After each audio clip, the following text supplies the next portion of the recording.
ঘটনা ঘটে। আমার একজন স্টুডেন্ট, আমার একজন শিক্ষার্থী, সে 5:30টার দিকে আমার এখানে আসে একটা পড়া বুঝে নেওয়ার জন্য। সে আমার 5ই মে আমাকে রিকোয়েস্ট করেছিল। তো আসার পর 6:40-এর দিকে হঠাৎ করে বেশ কিছু 4জন ছেলেপেলে আসে এখানে।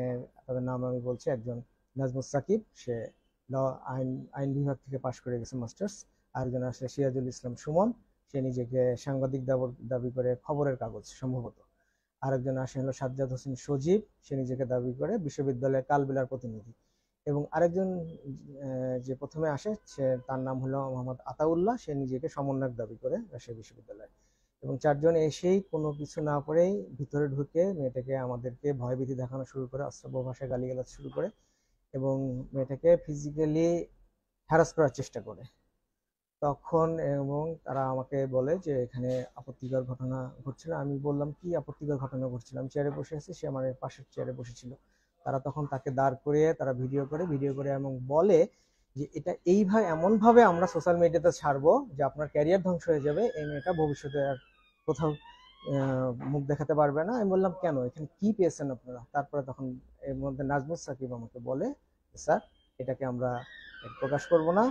আমি বললাম প্রকাশ করলে তো সমস্যা নেই, এটা এটা আপনি এর জন্য 5 লক্ষ টাকা দিবেন এবং এখনই দিবেন।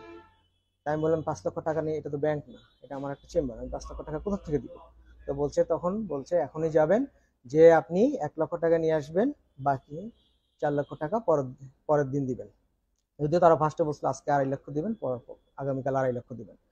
তো এখন আমি বললাম ঠিক আছে, আমি আমার শিক্ষার্থীকে নিয়ে বের হয়ে চলে যাই। তখন তারা বলছে যে না, ও এখানে জিম্মি থাকবে, আপনি যে টাকা নিয়ে আসবেন। তার বলে এটা কেমন করে হয়, আমি 4টা ছেলের মধ্যে আমি আমার স্টুডেন্টকে রেখে যাবো?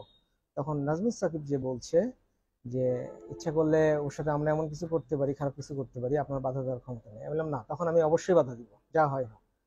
তখন বললো যে ঠিক আছে, ওকে আপনি তালা বন্ধ করে রেখে যান, আর আমরা বাইরে 4জন দাঁড়াচ্ছি। এর মধ্যে তখন সিরাজুল ইসলাম সুমন বলছে না, আমিও তাহলে মেয়েটার সাথে একা ঘরের ভিতরে থাকবো।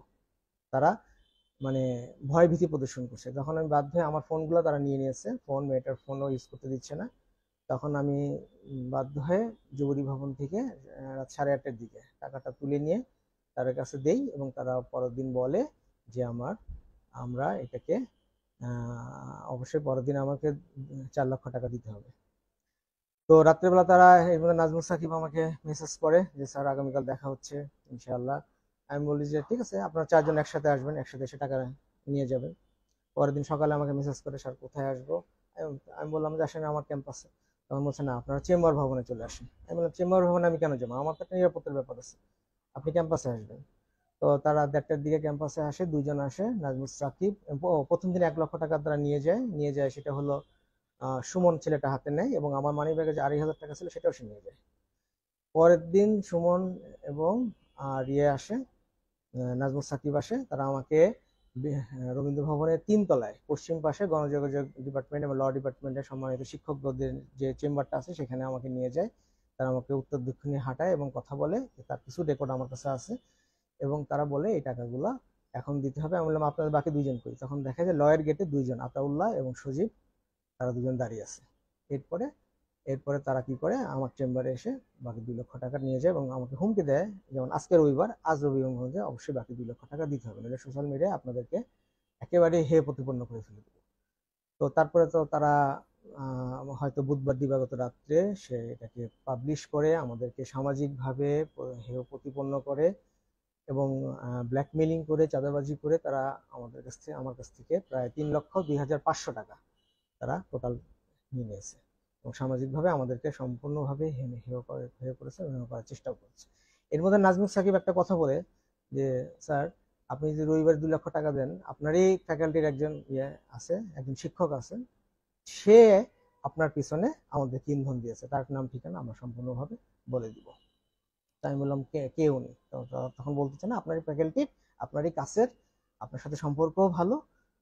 আর আমাকে আবার তখন আরেকটা কথা বলে যে সেই শিক্ষকেরও কিছু দুর্বলতা আছে, যদি আপনি জানতে পারেন যে কোনো সেই শিক্ষক বা যে কোনো ধরনের যে কোনো শিক্ষকের দুর্নীতি নিয়ে, তাহলে আপনি আমাদেরকে বলবেন, আপনারও কমিশন চলে আসবে। এবং এবং ওরা বলে, আমি তখন বলি যে এত টাকা তো দেওয়ার পক্ষে সম্ভব না। তখন বলছে না, যে ইনফরমেশন দিয়েছে সিংহভাগ টাকা তার কাছেই চলে গেছে, আমাদের তো কিছুই থাকবে না। এটা হলো সম্পূর্ণ ঘটনা। এই জন্য আমি আপনাদের সাংবাদিক ভাইদের আজকে আমি এখানে আসতে অনুরোধ করছি। আইনগত যেহেতু আমার শিক্ষার্থীকে সবচেয়ে বড় অপরাধ যেটা করেছে, আমার শিক্ষার্থীকে তারা জিম্মি করেছে, তাকে ফিজিক্যালি অ্যাসল্ট করার চেষ্টা করেছে। প্রথমত সেই একটা আইনগত ব্যবস্থা গ্রহণ করেছে। আর আমারটা এটা তদন্ত সাপেক্ষে, ইনভেস্টিগেশন সাপেক্ষে আমিও প্রুফগুলা জোগাড় করার পর ইনশাল্লাহ আমিও হয়তো আইনগত ব্যবস্থা দিতে